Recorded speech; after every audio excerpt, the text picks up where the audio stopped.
All right, guys, it's Stephen here on BlueMoonRisingTV, and of course we had to have this debate. It's the big Joe Hart debate. We've got two of our regulars here, Alex and Elliot. How are you doing, gents?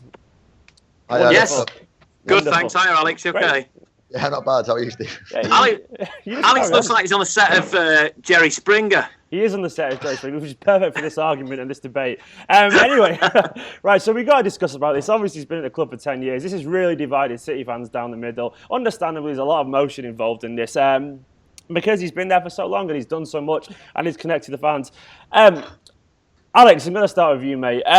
Can Joe Hart play in a Guardiola team? That is the big question a lot of people are asking. I mean, well, yes and no. I mean, I think the best way to look at this is someone like Trevor Sinclair was explaining on the BBC. Now, that might seem like a weird reference to bring in, but bear with me. Sinclair was arguing, effectively, look at the players that Joe Hart's had in front of him over the last couple of seasons. I mean, come on.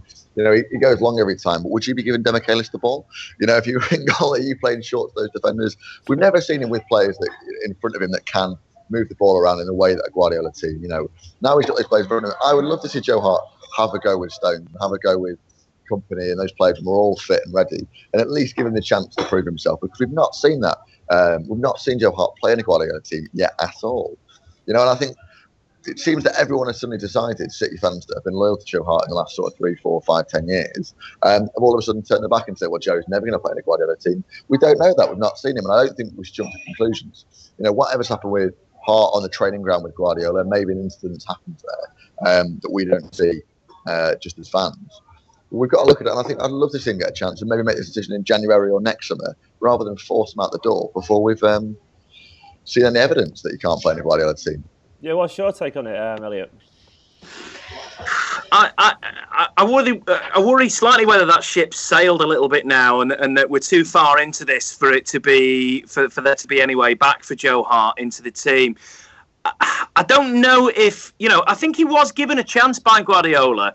Look, Joe Hart knew that Pep Guardiola was coming a long time ago, before we did, right? We all did. So maybe a year ago, Joe Hart knew that. So why didn't he start adapting and learning how to play in the Pep's style of play? Joe Hart knows exactly what Pep requires from a goalkeeper and the kind of goalkeeping that he looks for in a team. He'll know that. So why didn't Joe Hart adapt his game over that period of time when he knew that he just didn't? And there might be an element of Alex saying there, you know, yeah, would you be rolling the ball out to Martin Demichelis? No, God, no, you wouldn't. But he tried that, you know, injured. There is still, you know, Vincent Company, and there's still, you know, there was still half decent defence going on at times. Yeah, but also as well, Company's not the most comfortable player on the ball himself, is he? And I think that we say, well, why doesn't he adapt to a Guardiola style of play? Joe Hart doesn't get to decide that because he was playing in a Pellegrini team. You know, and I can't imagine Brian Kidd wants to play free-flowing football either.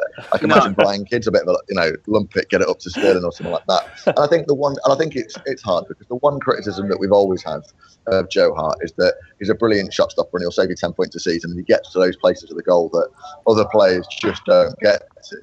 That said, his distribution has always been a little bit off. Weirdly, he was getting an 82% pass rate at the Euros. So the one thing that he did get right at the Euros, despite everything else going on, was his pass rate. So he maybe can do it. And maybe if he works on it, and maybe if he does swallow his pride a little bit and lets Guardiola sit him down and train him in tight tune. Do you think that is a part of it, though? In the right place. I think Joe Hart, and I think as well, with Joe Hart maybe not being a perfect Guardiola player, we've just signed loads of young kids from all over South America and across Eastern Europe, and we've signed loads of players that, I'm going to be honest, aren't necessarily committed to the Manchester City as a club. They're committed to Guardiola as a manager. And I think it's really important in this sort of transition stage to have someone like Joe Hart who knows what it is to be a fan of a Premier League club and knows what it is to, you know, what it means to the fans and something about the club.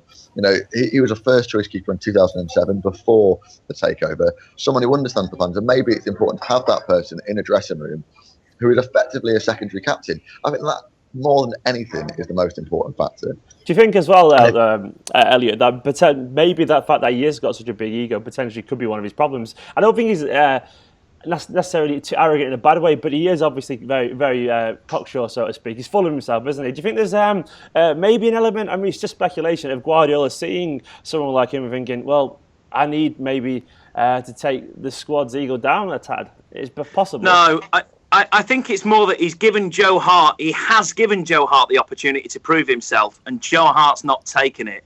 Okay. Now, there needs to be some initiative shown on Hart's part as well. And I'm not sure that he's perhaps shown that initiative. Clearly, I don't think he's shown that initiative. Otherwise, he would have been between the sticks. We would have seen him, you know. And I think Caballero is perhaps seen by Pep as somebody who perhaps is more malleable, you know, who he can do stuff with. And Joe Hart, I think he looks at him and thinks, well, that is just what Joe Hart does. I don't see any way around that. I don't see him ever playing any differently from that. And neither do I, to be honest. I don't see Joe Hart, you know, changing his style of goalkeeping at all.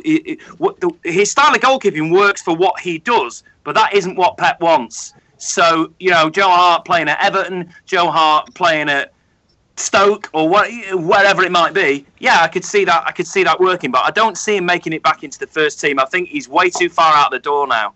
I mean, a lot of people said that maybe he hasn't got a chance, but I did watch the friendly pre-season with Arsenal, and the one thing that sadly that stuck out for me is that he did hoof it long a few times in a friendly, and I wonder if that was maybe just reverting back to type, or if it was some kind of almost like a little bit, no, this is my game and this is how I play. It's really hard to tell. It's a very fine debate, but there's another factor as well to consider here. There's obviously Claudio Bravo's coming in. Now he's 33 years old. A lot of people should be saying like Joe Hart will be coming to his prime soon. Is it too old to bring a keeper like Claudio Bravo to the Premier League and get rid of someone who knows the game so well?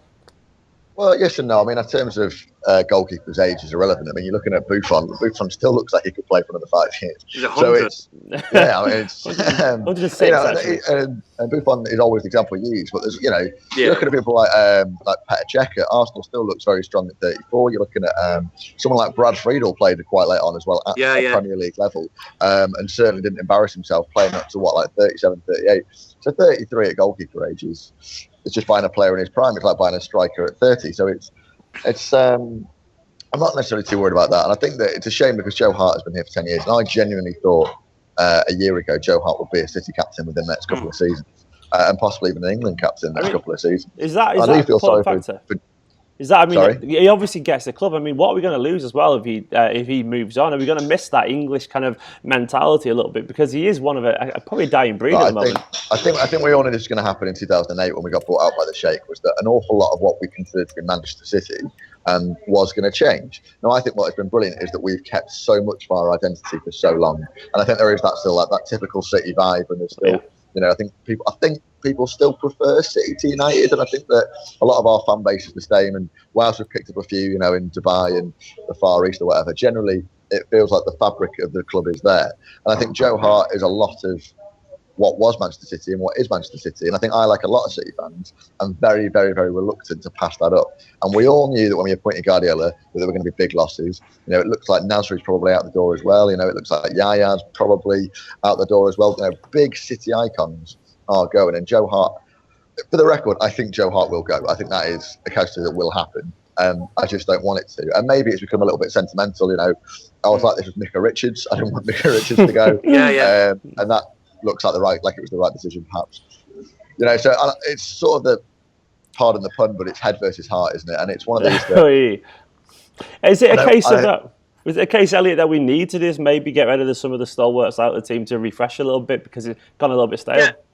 I don't think you can afford any sentimentality or any sentimental attachment to a player anymore. I think those days are gone. Not just for City, but for football, for big money Premier League clubs. Is that a shame? I think, maybe not. You know, that's kind of what happens with when big business takes over. Yeah. And Alex is right. We knew that back in 2008 that things would change, and things are changing. And they have to keep changing, and in order for City to progress, things like this have to happen. Now, a year ago, I would never have thought Joe Hart would have been under the cosh. You know, you would have just thought, players that we definitely won't lose. Joe Hart would have been one of the first ones. So this has taken everybody by surprise, which I think has added to that sort of sentimental love of Joe Hart. And he seems like a nice guy. Yeah. You know, he's England's number one, and he is a City legend, but I would trust Pep. Look, you have to put all your trust in Pep Guardiola now. Yeah. He's the manager of the team. We wanted change. We wanted a more creative manager, and we've got one. So let him do his job. I mean, I presume if it happens over time, we will probably get over this. But it does feel really raw. I mean, I was watching the videos of when he celebrated with Gael Clichy when we won the league and all that, and it is weird. I'm gonna have a man crying. Like, we're not gonna have him between goal. Alex, I mean, are you gonna be able to live with that? Like, as a Joe Hart fan? I think what's more. What worries me is that where's he going to go? Because I can't see him learning German or Spanish. I think. No, he'll stay here. I think. I think it's so exactly, can't go abroad. And who's going to take him? I think if Real Madrid move for De Gea again, I don't think it's off the cards that he'd go to United. Don't say that. I mean, because he probably doesn't want to, but then it's United or Everton or Stoke. Joe Hart's the England #1. Can you see him playing at Crystal Palace next season? It's just one of these. It's like, come on. No disrespect to any of those clubs. I know a lot of Everton fans, a lot of Stoke fans, but a little bit better than that, and I think he is a Champions League goalkeeper. And his options are very limited. Maybe replacing Petr Cech at Arsenal next season, maybe. But it's just, you look where's around. he going to go? Where's he going to go? And I feel sorry for Joe Hart because, and what annoys me is, there are idiots on Twitter that don't support Manchester City, support other clubs, and think that he makes one mistake in an England shirt and give him stick, and mistakes that Joe Hart makes, De Gea would never get called up for, and Petr Cech would never get called up for. And it feels like in the last 12 months, it's become fashionable to criticise Joe Hart. And all of a sudden, there's Manchester City fans that are so infatuated with Pep Guardiola that they'll just turn their back on Joe Hart. And actually, I think he's still a world-class goalkeeper. I think he is in one of the top 10, 15 keepers in the world. I don't think he's up there with Buffon, and I think maybe perhaps over the last 2 seasons, De Gea and Cech have performed better. But I still think that Joe Hart is world-class, has that potential in him. Joe Hart's crashing up behind it. And I don't think anybody is right to say that maybe he's past it. And I think he will lose his place in England shirt. I think when Jack Butland gets back to fitness, I think Fraser Forster has been sublime over the last season. Yeah. And other players do deserve a shot. I think Joe Hart is in very much danger of his career just suddenly disappearing. Yeah, where can you see him going, Elliot? I mean, could he? If you look at the other teams, obviously Arsenal have got Cech, Tottenham have got Lloris, United have got De Gea, Chelsea, Courtois, and so on. Could you actually see? This is a debate we're seeing a lot on Twitter. Could you see him replacing any of those players, even playing devil's advocate? China. Joe Hart in China. That's what everybody says now. That's what everyone says now, isn't it? It's the new MLS, China. The new MLS. Look, do you know what? If he was about 5 years older, I could see him going to the MLS actually and doing and fitting in really, really well there. But he isn't. But he isn't, and you're right. Alex is right. He is in his prime. He's just not the kind of keeper that Pep Guardiola wants. And if the whole team is moulded around that model, I don't want Joe Hart in there either, because it's going to do him no good. It's going to do City no good. It'll infuriate the fans. It'll just become a difficult situation. So I think what Pep's doing is nipping that in the bud before that happens. A similar thing that happened with Iker Casillas at Real Madrid, and not necessarily fitting into what Mourinho wanted. The thing was with Real Madrid, Iker Casillas was allowed to stay at the club and to try and earn his place and try and force his way into that team. It's a mixed results. Now, Casillas left last season and has moved to Portugal and is doing fine. But the difference is that Casillas left on his own terms. Now, I think of Real Madrid, a club that I can't stand, and I think they are just... Well, that's not what the subject is, but I'm not really a fan of Real Madrid. But I can't argue that they were classy with Casillas because he'd given so much to Real Madrid. They treated him properly.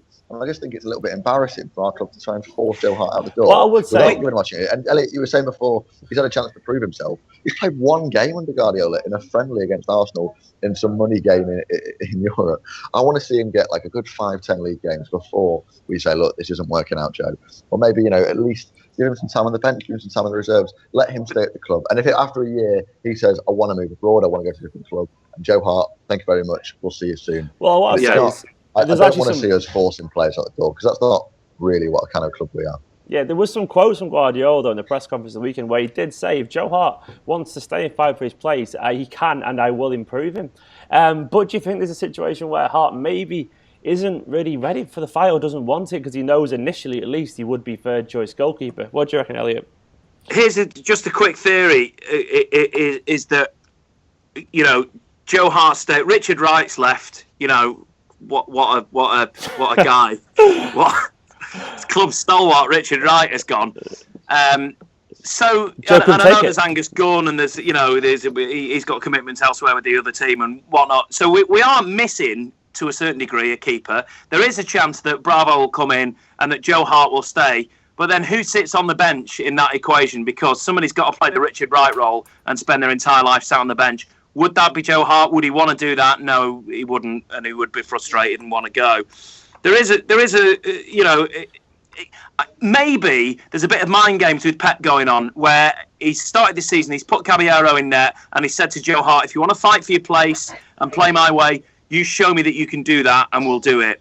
And if Joe Hart manages to do that and does, then I think probably we'd see Caballero being the Richard Wright of this. Do you think he should stay, Alex? Because I'm getting the impression that you can't force him out the door. But do you think Joe's got a little bit too much pride to initially be third choice for a while? Or has he maybe potentially had it too easy over the past few years? Because he hasn't really had a challenger. He's had Pantilimon and Caballero. What do you reckon, Alex?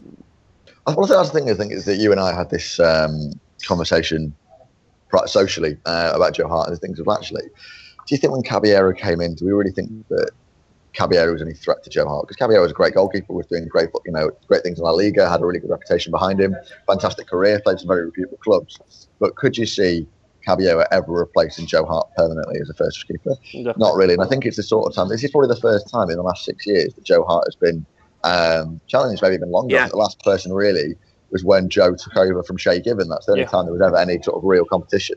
And I think, maybe Joe does need someone to push him and that little bit of a threat. Yeah. Which is what I want this to be. I want this scenario to be something that maybe Joe does sit on the bench a little bit and does see Caballero playing. And Caballero's had a go at playing, sweeping keeper and that kind of stuff and playing out. Some mixed results. But I'd love to see that be a warning shot to Joe and leave it till January as opposed to... Go on. Elliot, sorry. Alex, has what you've seen of Caballero fitting in or not fitting into that sort of Pep style of goalkeeping, has that, would you think, been any better than Joe would have been trying to play in that way? I don't necessarily. I think it's more Caballero. I can imagine is more compliant with Guardiola in terms of giving it his best shot. I don't necessarily think Caballero has done a bad job. Conceding one against Stoke, that was penalty. Fair enough. Can't mind that. I thought against Sunderland in the opening game of the season, he looked a fairly solid pair of hands. He's not had a huge amount to do, has he? No. It's not like we've played 3 or 4 Champions League teams or whatever that are kind of really pressuring. From the pre-season games Caballero played, he looked solid as well. I think with Caballero, we've got a solid goalkeeper and somebody who's reliable in terms of we've seen that over the sort of end of last season. I think with the opening game of the season, he looked solid. I think against Stoke, he only conceded a penalty. That's fair enough. We've not really seen him challenged against some major strikers. That's in the Champions League games, those sort of things. Those will be the real tests. But he's solid, and I'm sure when Bravo comes in, he'll be solid, and we won't necessarily miss Joe Hart on the pitch. But I think it's more of a respect thing. I think that we owe it to Joe Hart to give him a chance. I think he's a much more in the dressing room. I don't see Caballero being someone who comes into the dressing room and kicks off, and starts shouting around, trying to build up some energy and some enthusiasm. I see him as someone who's quite quiet, even when we are 1-0 down or 2-0 down. And I think that's where you will miss Joe Hart, is that someone who is such a big kind of personality and is someone who's always, when we concede, is always the one who's the most frustrated. And he's not one who puts his hands on his hips. He's someone who gets angry, and that's what motivates players. I think that is when you've got 11 superstars from around the world, none of them necessarily committed to Manchester City, more committed to Guardiola and to the Sheikh's money, which you have to admit that a lot of them are, is you need players like Joe Hart. And I think looking across the team, I think Aguero, is committed to Manchester City. I think he's been here long enough now. I think that because the team is built around him. I think Vincent Kompany, as captain, is committed. I think you're looking at John Stones, I think, will be committed to Manchester City as an English lad who knows what. He looks it already. About. Yeah, he does. But I think you're looking at other players in the team. You think, actually, are they here for Manchester City or are they here for themselves? And I think that applies to most Premier League teams. That's not just. I think Zabaleta, you would say, is here. Actually, Zabaleta. But Zabaleta's not starting every game. Zabaleta's not going to start every game, and I think actually, when you look at someone like Joe Hart, who lives and breathes Manchester City, it's a big loss, and that's not to be underestimated. I feel ridiculous because for the last 3-6 months, I've been banging on about how we should trust in Guardiola and he's going to make big changes and whatever it is, it's going to be hard. And I know I'm disagreeing with possibly one of the greatest football managers ever to put me here. Who's Guardiola? Right? What credit have I got? Six-a-side football on a Monday night. So, hey, don't play yourself down, man. You're good. You're good. Yeah, cheers, mate. Cheers, Stephen. Yeah. I'm sure Guardiola's watching, wondering what I've got to say about this. Yeah. Do you know what I say? I say, look out. Get Alex Hilton in there. That's what I reckon. Get Alex Paris Hilton between the sticks. He'll play the sweeper keeper perfectly. Guys, I know you've just mentioned it a little bit there, Alex, but like one final question. I know it's going to be very emotional when he leaves. I think that's fair to say, but I think it's fair to be on both sides of the fence with this one. I think a lot of people are taking a particular opinion. I think you're allowed to trust in Pep, and also allowed to be upset about Joe Hart going. I think sometimes you do want your cake, and you want to have your cake and eat it. I mean, that's understandable because life isn't as simple as one thing or the other. There is shades of grey in between, isn't there? This is like Jerry Springer now. It is, isn't it? Yeah, it's like the summing up bit at the end. I've never seen Jerry Springer. I've got no idea what you're on about. It's awful. It's like Jeremy Kyle. It's like BlueMoonRisingTV, basically. But guys, I'm going to sum it up there, guys. There's loads to discuss. There's loads of talking points. As ever, I'm sure you're all going to be in the comments disagreeing, calling each side of the camp names and so on. Be polite and be courteous. But yeah, get in the comments below. Drop a like a video, subscribe, and we will see you soon.